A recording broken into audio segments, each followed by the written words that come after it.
This is Covering the Spread, part of the FanDuel Podcast Network.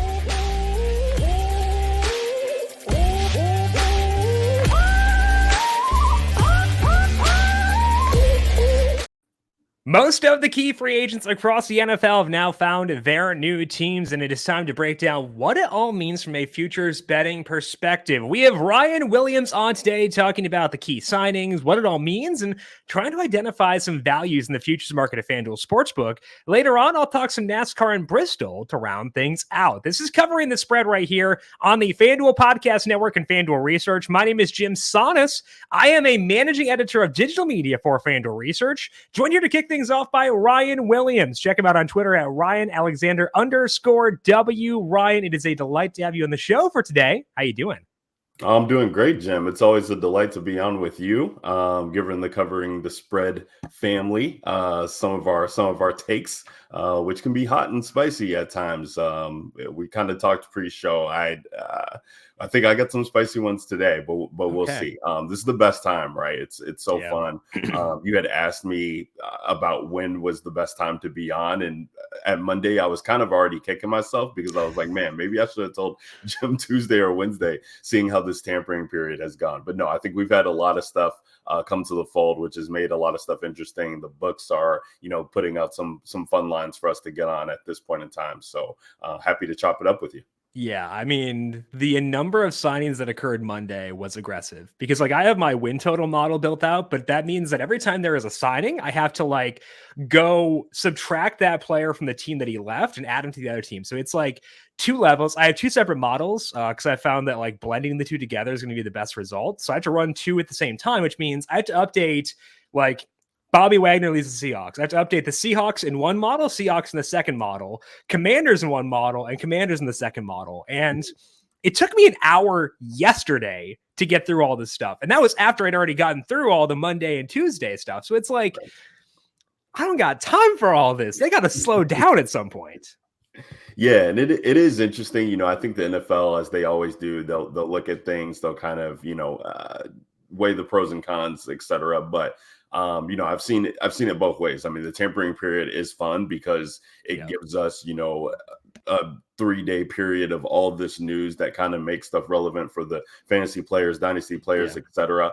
As we gear up for the draft, as the NFL is 24/7, 365, it turns out to be. But it does kind of, I've seen the other side too, because, you have this legal tampering period and we're already seeing the Eagles being hit with, some type of discrepancy on when they knew that was going to happen. The second he signs with the Eagles, given the way those two teams feel about each other, you knew something was going to happen. Oh, absolutely. And it's kind of the thing that you get there. I mean, legal tampering period. It's kind of a juxtaposition, but it's been fun, man. And I'm happy to be able to have some things come to fruition to be able to talk to you about. And we're going to break that down here in a second to let you know where Ryan sees value and talk about his thoughts on the key signings in just 1 second. But first, a reminder to make sure you're subscribed to Covering the Spread wherever you get your podcasts. You can find us wherever you get your podcasts by searching for Covering the Spread. If you like what you hear, hit subscribe and leave a 5-star rating and review over on Apple Podcasts or Spotify as well. You can also find the show on the FanDuel YouTube page and FanDuel TV Plus. Tomorrow, we're talking more men's college basketball conference tournaments. Talking to Riley Thomas of FanDuel Research. We had Aiden Cotter on yesterday. He went 7 for 7, so got to live up to the hype there. Live up to the billing of the FanDuel Research team going hard at college basketball. That's tomorrow, along with some EPL via Austin Cass as well. Let's begin things here, Ryan, by talking about the Falcons. And it's a move we discussed a couple weeks ago, and we talked then. We said it's hard to get too high on the Falcons, partly because they hadn't officially signed Cousins yet, but also because there are decent teams in the NFC South. I know what the reputation of that division is, but the Bucs are okay, the Saints are okay, and now the Falcons, with Cousins officially signed, are -110 to win this division. So I can't get there personally, but I wanted to ask you, are you willing to buy into the Falcons now that the Cousins deal is official? Yes and no. I mean, again, we just talked about this, Jim. I feel like, what was that last week, or the last time that I was on the show? This number while it could feel right, like there's going to be so much that changes over the course of time that to be able to lock yourself in when these other teams are sitting at 3-1 or higher just doesn't feel right. Like this is a number at -110 that I could see us, still being able to get, obviously how the season's playing out, in week 4, week 8, something like that. We see how much this can change all the way through the course of time. I think right now, if you like that number, that's fair. But, I would be looking at shots on the Tampa Bay Buccaneers. I mean, this team is invested in bringing the pieces back to do another run at it. I mean, they're a couple plays away from being in the NFC Championship. This past year, paying Baker, bringing back Mike Evans. I like what the Tampa Bay Buccaneers have done. And so I don't know that the Atlanta Falcons are that much better than them as it currently stands right now with Kirk Cousins. You're looking at a guy, journeyman, coming off of the Achilles, right, I believe. And when at his time with Washington and with Minnesota, you're looking at a division winner only 2 times. He was once with Washington, once with Minnesota. So it's not like this is a guy who comes in and kind of changes wins, all of a sudden. I do like it from an offensive standpoint. I do like it from the trajectory of the Falcons, but I still want to be able to see it on paper before I'm locking in a number like this when we're talking about division winners, in March. Yeah, I agree with you. You think about inflection points in the NFL, in spots where a number changes drastically. I think with the Falcons having signed Cousins, there are no close inflection points in the schedule. So what incentive do you have to buy them now when you could potentially buy them later? I think that's a really smart way to think about things, Ryan, what you were saying there, because it's probably not going to get shorter. And when you place a futures bet, you're effectively just like loaning out that money, and you could instead just you can invest it or something, make that whatever money you're going to put on that -110 bet, put it in the stock market for a bit, and then bet the Falcons -110 later on. So I don't think this number is going to shorten. So I agree with you. And I also agree with you, from a team perspective, putting philosophical stuff aside, I kind of think the Saints are undervalued. My win total model likes them. I hate the fact that it likes them. Makes me want to vomit because I saw Cesar Ruiz and their offensive lineman yelling at Derek Carr last year. I hate the vibes around this team. But also, they haven't lost that many key players. So, right. And it's an efficient quarterback with Chris Olave and Rashid Shaheed. I don't know, man. It's tough for me to get to -110 for the Falcons, given there, I think, 2 teams who are legitimate, I would say legitimate peers in that division is what I would say.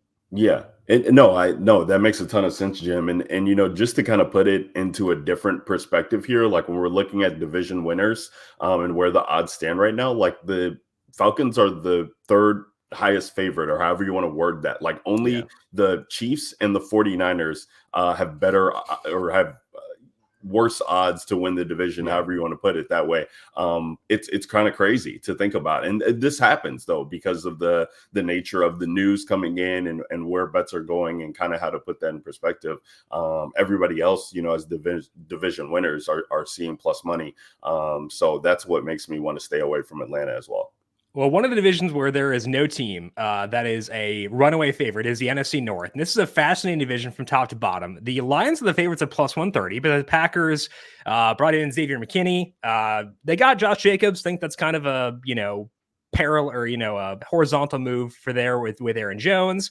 Your Bears probably getting Caleb Williams. They're +450. And then the Vikings, maybe not contenders to Sam Darnold, but that defense is pretty good. Brian Flores is still there, and they've got good weapons. So I think this is a fascinating division from top to bottom. Ryan, what's your read on the hierarchy in the NFC North as things currently stand? Yeah, I think I really do think that they got it spot on.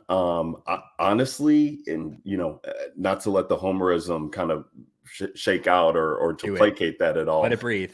The Vikings, if it wasn't for Sam Darnold, I think we'd be getting a better price on, or we are getting a pretty decent price, but I think they'd be higher than the Bears as it currently stands, because that's really the only piece they made so many moves, to kind of bolster the defense and bringing in Aaron Jones.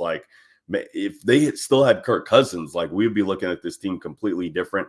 They do have a chance to still make a splash on draft day as well too, which kind of, puts them in the mix. I think this division will be super, super fun, super competitive next year. But I think the prices are right. It is going to be tough to, when you're looking at the Chicago Bears. I mean, they've just been in the doldrums of this division as far as like third or fourth for quite some time now.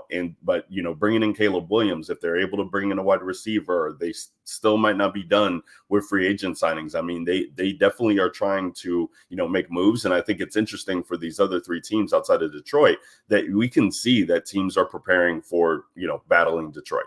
To be able to take on this division. They are, bolstering the defense up, bolstering offense to be able to, keep up with these guys. And, you really like to see that kind of turnaround there. But I think the market is appropriately fair on all of these teams. And the Sportsbook has it right now. I don't see an edge to any one of these teams at this point in time. That's where I'm at too. Not only leaping to grab anyone. I think if I had any interest, it'd be in Green Bay at plus 200. I think that's a good number for them, given how efficient Jordan Love was. Defense has some decent pieces to it too. So if I were to bet this division, it'd be on the Packers, but I'm okay holding off on that for right now.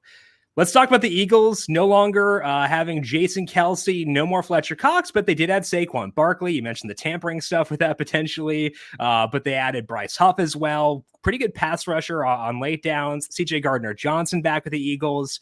They're plus 135 to win the NFC East. Where are you on the Eagles after all the moves they've made this offseason? Yeah, they've made some impressive moves. I mean, they're bringing back, CJ, as you mentioned, on the defensive side. Bringing in Saquon is going to be huge. I do think that he is an upgrade to DeAndre Swift. As we have DeAndre Swift in Chicago now, so that's fun. But I think the thing about it, Jim, and not to get too nerdy or analytical or hypothetical, theoretical, however you want to put it. But there's not been a division winner repeat in the NFC East since 2004, back when, surprise, Andy Reid was coaching the Eagles and they were, dominating the NFC East. We've seen a different division winner every year since then. And I believe the Cowboys just won it last year. Yeah. So yeah, it could be prime for the Eagles to come in and, make that narrative reign true yet again. I don't think, at this point in time, the Giants definitely don't have enough firepower. It seems like they're going to be rolling it back with Daniel Jones. His contract is pretty much immovable. And the Commanders they have too many needs and pieces to be able to make a run for it. So you're looking at those top two pieces and if it's flip a coin on either one of these two teams, actually, right now the Eagles are the better team, on paper. I mean, the Cowboys have gotten significantly worse. They've lost their center. They've lost their running back. They've lost pieces on defense and possibly Tyron Smith, which we know he adds significant win shares to their bottom line. So right now I'd be willing to take the Eagles at plus 135 over the Cowboys. Yeah, the offensive line is the biggest concern for me with the Cowboys, given that, like you said, Tyron Smith sounds like he's probably going to go elsewhere. There have been some Jets rumblings, which I think would be kind of fun to see him out there. And they can slide Tyler Smith out to left tackle, but what do you do with the rest of that offensive line? Because got to fill left guard. They lost their center as well. So that's tough, given that we saw the Cowboys offense struggle most last year when they were missing one of those pieces along the offensive line. So I think it's a concern. I like the Cowboys in general, but that's concerning for sure. My thing with the Eagles is I need them to pick up the defense more because the Bryce Huff signing, it seems to me to signal they're going to probably trade one of their other defensive linemen. And then CJ Gardner-Johnson, is a good player, but it's been a bit since we've seen him be an impact player because of all the injuries he had last year. So I think the offense will be fine. I think Saquon's a good fit there. I think that we'll see Jalen Hurts bounce back, given that he's got really good pass catchers out there. I just think this defense still sucks. So I'm not going to bet this division because I have concerns about the Cowboys, but I think the defense sucks to the Eagles. So I'm going to hold off on diving in here too much just because I have concerns about those two things enough to the point where I can't really buy into any one team just yet. So the Falcons are the obvious team, Ryan, is the team that got the biggest boost up, but let's disregard the Falcons for a second. Any other teams that have gotten big boosts for you across the first week of free agency?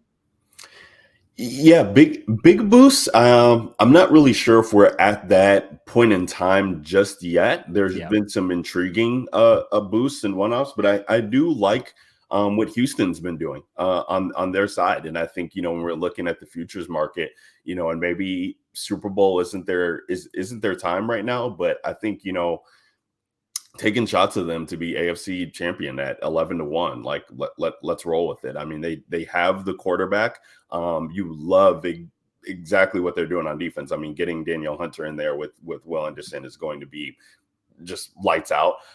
So I do like taking shots on Houston futures at this point in time because they're boost up. I mean, the crazy long shot right now, in my opinion, Jim, which it's hard to take any futures on them, but I do think the price is not going to be any better, is the Las Vegas Raiders. Like, Antonio Pierce is out there, and let's call it what it is. Maybe it's coach speak, and maybe it's just, he's coming in and first thing. But, the one thing about the Pierce being the head coach there is the team has bought in, and the moves that they've been making align with the fact, hey, we're going to be hitting the quarterbacks in the mouth. We're coming in, we're building this team to be able to stop Patrick Mahomes. Like, what they're doing on defense kind of proves that. I mean, the Christian Wilkins signings was huge. I still think they have the ability to kind of bolster the offense a little bit. And I don't think that they're out of the equation to have a change at the quarterback position, whether that be in the draft, it possibly be trading for Justin Fields. I mean, I think there's a lot of potential with this Raiders team, and maybe, thinking about futures this year is a year too early, but I think they are the fun one to kind of watch and say, like, hey, if they start making some significant moves here, like, the number is going to jump on them drastically. So just to be able to get, a shot on them, at 40-1, to win the AFC. I mean, that's kind of crazy, but, I don't think that they can win the division necessarily, but if they get into the playoffs and kind of have a chance, I think that's an interesting one. I think with the defense too, it's not hypothetical with them. They showed the defense can be really good down the stretch of last year, and that was without Wilkins. Now you have Wilkins on the defensive line paired with Max Crosby, and a defense that was good last year for the whole season now becomes one that's very interesting. So I don't know if I can get to 40-1 to win the AFC, but like, when their win total comes out, I'm very curious where it settles in, because Gardner Minshew is severely limited, but he's better than Aiden O'Connell, at least. So there is that. And I think this defense will be very good. So I think when we're talking like totals early on the year, unders on the Raiders, probably going to be pretty lively. Obviously, depends on the market, but like, I like this defense a lot. I like what they've done. I like what you said, the mentality with Pierce. So I don't mind it. I think it does make sense to at least look their direction, given that this defense is one I fully buy into. And honestly, like, when we're looking at a lot of teams that I'm lower on than what I think the market will be after win totals this year, a lot of it is because of defense. Like the Eagles, I think just their defense is rough. So like, I might be on the under on them, but like with the Raiders, that's not a concern at all. It's all about the offense, trying to shore that up via the draft and other stuff. Absolutely. No, and I mean, this is one where, if no moves happen, like, the ticket's going to be dead, and you just kind of, you take that for what it is. But if moves move in your favor, I don't think the number is going to, you're not going to get a better number than that at this point in time. So that's just a fun one to have. I told you spicy, Jim. That's what we're coming at. I love it. You did not disappoint with the spiciness. Let's talk about spiciness on the opposing side here. Any teams you're knocking down, whether due to questionable moves they made, lack of moves, players they've lost in the process, any teams you're downgrading through this process right now?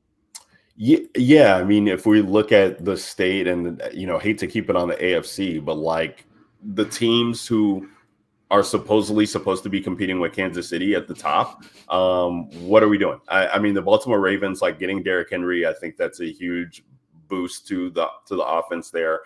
Granted that he just turned 30 in January, but if he can stay healthy, and I don't think that they're going to, give him 300 carries or what have you, they'll lessen his load a little bit, especially with Lamar being there. So that'll help kind of balance things out. But on defense, they're losing so many key pieces that definitely has cause for concern, especially when you're, kind of taking into the fact that this Baltimore Ravens defense has not been able to stay healthy over the past couple of seasons. So, you want all the depth that you can get from that team. The Buffalo Bills, I mean, losing pieces on both the offense and the defensive side of the ball. It's still, still got Josh Allen, still got Stephon Diggs, still have a couple playmakers there, still Buffalo. But, I still don't think that they should be, when I'm looking at this kind of state, I'm looking at the Buffalo Bills being at plus 650 to win the AFC, Cincinnati to be, plus 700 to win the AFC. And they definitely have some moves going on that are going to change their, landscape drastically with Burrow coming back from yet another injury.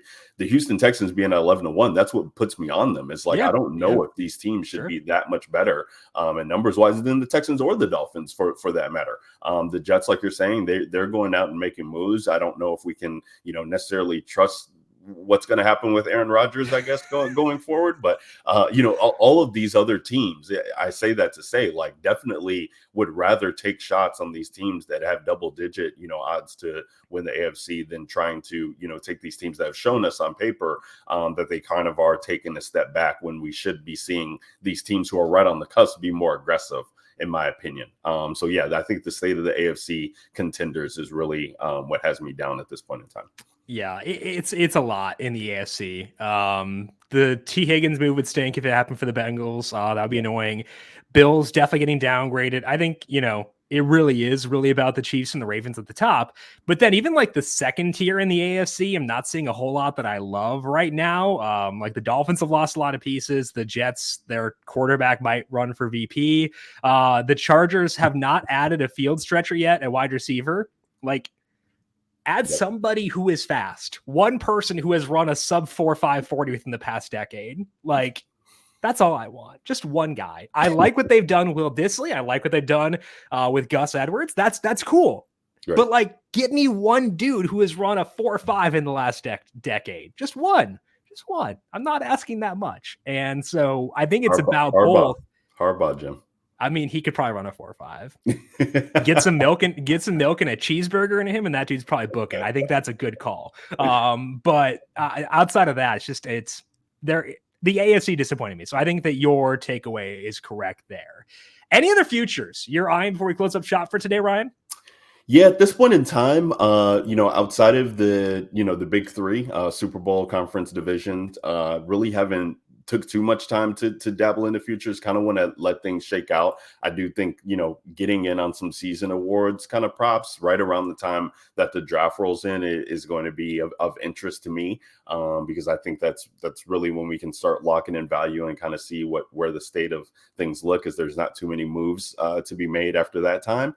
So that's when I'll start looking at that market. It is fun that, FanDuel Sportsbook, we got the player specials up right now for players that have changed teams. So you can get some fun action on some of these guys. The Russell Wilson numbers, and we really didn't talk about that because I'm not too excited about that move all in general. But I do think it's interesting that, for him to throw 25 regular season passing touchdowns is at nearly 2-1 plus 175. I mean, he, has hit this mark in every season but two.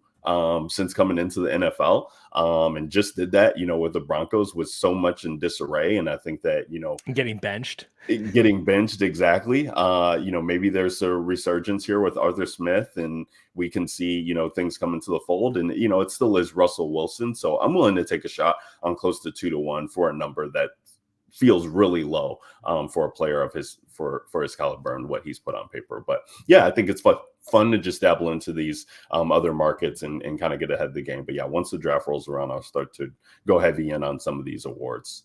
Yeah, that's under the player specials. Russell Wilson, 2024 to 25 regular season specials, plus 175 to throw for 25 plus regular season passing touchdowns. I think he was at 26 last year pre-benching. So did hit that number, as you said, before things went off the rails. No Deontay Johnson, but still George Pickens there, and still some draft capital add to that wide receiver room as well. That is Ryan Williams. Make sure you check him out on Twitter at RyanAlexander_W. Ryan, a pleasure to have you on the show as always for today. Enjoy the next couple of days of free agency. Enjoy the NCAA conference tournaments too. We'll talk to you once again in the very near future. Yeah, I can't wait, Jim. Thanks for having me. Alrighty. Again, check out Ryan on Twitter at Ryan_Alexander_W. We'll get him back here on the show in the near future to talk some more NFL takeaways and talk some NBA as well. We're going to dive in to NASCAR at Bristol and let you know where I see value there in just 1 second. But first, FanDuel's putting the ball in your court for the rest of the NBA season because right now, new customers get $200 in bonus bets with any winning $5 bet. That's $200 if your bet wins. Bet on the NBA with a wide range of bet types, including quick bets, live same-game parlays, player props, and more. So visit FanDuel.com and make your first bet a layup. FanDuel, official sportsbook partner of the NBA. Must be 21 plus and present in select states. FanDuel is offering online sports wagering in Kansas under an agreement with Kansas Star Casino LLC. First online real money wager. Only $10 first deposit required. Bonus issued as non-withdrawable bonus bets that expire 7 days after receipt. See terms at sportsbook.fanduel.com. Gambling problem? Call 1-800-GAMBLER or visit fanduel.com/RG in Colorado, Iowa, Michigan, New Jersey, North Carolina, Ohio, Pennsylvania, Illinois, Kentucky, Tennessee, Virginia, and Vermont. Call 1-800-NEXT-STEP or text NEXT STEP to 53342 in Arizona, 1-888-789-7777, or visit ccpg.org/chat in Connecticut, 1-800-9-WITH-IT in Indiana, 1-800-522-4700, visit ksgamblinghelp.com in Kansas, 1-877-770-STOP in Louisiana, visit mdgamblinghelp.org in Maryland, 1-800-GAMBLER.net in West Virginia, 1-800-522-4700 in Wyoming. Hope is here. Visit gamblinghelplinema.org or call 800-327-5050 for 24/7 support in Massachusetts, or call 1-877-8-HOPE-NY or text HOPE-NY in New York. Let's take a look now at the NASCAR Cup Series for this weekend in Bristol, and they are back on the concrete. They had done dirt races at Bristol the past couple of years, which was chaotic, profitable for me, but chaotic for sure. Luckily back on concrete this week, which is fun because Bristol races are better on concrete for sure. And when I look at the markets at FanDuel Sportsbook for this week, I am showing value most on a couple of guys who are in big need of a good run. Those guys are Chase Elliott and Ryan Preece. Let's start things off here by talking about Chase Elliott, and that is to win this race this weekend. Elliott right now at FanDuel Sportsbook sits down at 20-1. And I think that's a pretty good buy low chance on a guy who is a superstar and a past champion, but is in a bit of a rut. The implied odds at 20-1 are 4.8%. I have Elliott at 5.4% to win this race. And Elliott has not won a race in more than 500 days. He has not won on a non-drafting track in even longer than that. But before he broke his leg last year, Elliott was awesome on concrete. He won at Nashville and Dover in 2022, the other two concrete tracks on the schedule outside of Bristol. He won the Bristol All-Star race back in 2020.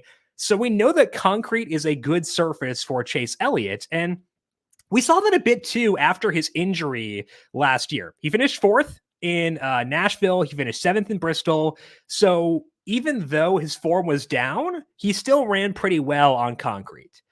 We've also seen at least some signs of his form picking up here recently. Back in Martinsville last year in the playoffs, led a lot of laps there and ran well.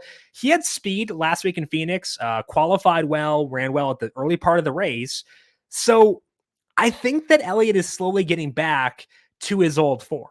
So it's very possible I am too early on buying into Chase Elliott, but I don't think we're going to get him at 20-1 or longer to win for that much longer. And I want to take advantage while we can, and especially when it's on a surface where Elliott has done as well as he has done on concrete the past couple of years. So again, we're buying into a past champion on a surface that he has done well on at a number 20-1 that I think undersells him.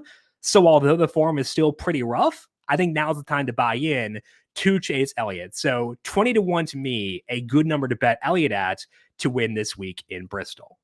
Other bet, as mentioned, is on Ryan Preece. Top 10, I'm not going to go win on Ryan Preece, although I actually do show value 250-1 to win. Not a lot of value. So we'll go with the top 10 market for Ryan Preece. This number is shortened a bit. I wrote up the betting guide for FanDuel Research yesterday, and at that time, Preece was plus 750. He has since shortened to plus 650. But I do still show value there. The new number for Preece, new implied number, is 13.3%. I have Preece at 19.9%. So maybe I'm too high, but I also do understand why Preece is that high in the model. It's because he, like Elliott, is very good on concrete. Preece had an off year in 2022 where he was not a full-time driver. He was the SHR reserve driver. He ran a Truck Series race in Nashville. And I think that was basically his career turnaround because he went out and won that race. And that helped earn him a full-time spot at Stewart-Haas Racing in 2023. In 2023, we did see Preece run pretty well in concrete. He ran well in all 3 races, Nashville, Dover, and Bristol. Finished 12th in Bristol at a 12th place, average running position there as well. And Preece has now finished inside the top 12 in 3 out of 6 career Bristol concrete races. We've also seen him win here in lower series. He won at Bristol and Xfinity back in 2018 with Joe Gibbs Racing. So yeah, the overall career arc for Preece has not been great, but it's 13.3% implied odds for a guy who's already gotten a top 10 at Bristol in his career and is now in better equipment than he was in when he got that top 10. So it has shortened to plus 650 from plus 750, but there is still value based on my numbers where he currently sits. So I think it's still worth buying into Ryan Preece at plus 650. So the 2 bets I like for NASCAR and Bristol for this weekend are Chase Elliott 20-1 to win and Ryan Preece plus 650 to finish inside the top 10. No Truck Series odds up yet at FanDuel Sportsbook. So if you want some thoughts on the Truck Series, I'll put those up tomorrow, most likely on FanDuel.com/research, full win simulations and analysis of where I show value at FanDuel for that race. That's all we got here for today on Covering the Spread. Back with you once again tomorrow. We're going to talk to Riley Thomas to get his read on some men's college basketball conference tournament games. Austin Cass will be with us too. Talk about some EPL. Big thank you to Ryan Williams for joining us for today, breaking down his thoughts on NFL free agency. Find Ryan on Twitter at RyanAlexander_W. I'm on Twitter at Jim Sonis. You can find FanDuel Research on Twitter at FanDuel Research. Want to thank you all for tuning in for today. Good luck to you with your bets across Thursday. We'll talk to you once again tomorrow for some more NCAA conference tournament discussion. This has been Covering the Spread right here on the FanDuel Podcast Network.